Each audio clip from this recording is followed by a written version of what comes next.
और कहे प्रभु रामचंद्र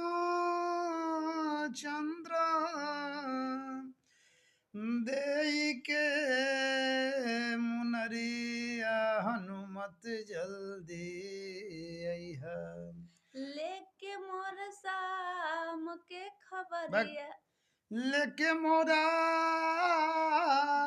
सिया के खबरिया हनुमत जल्दी अइहा।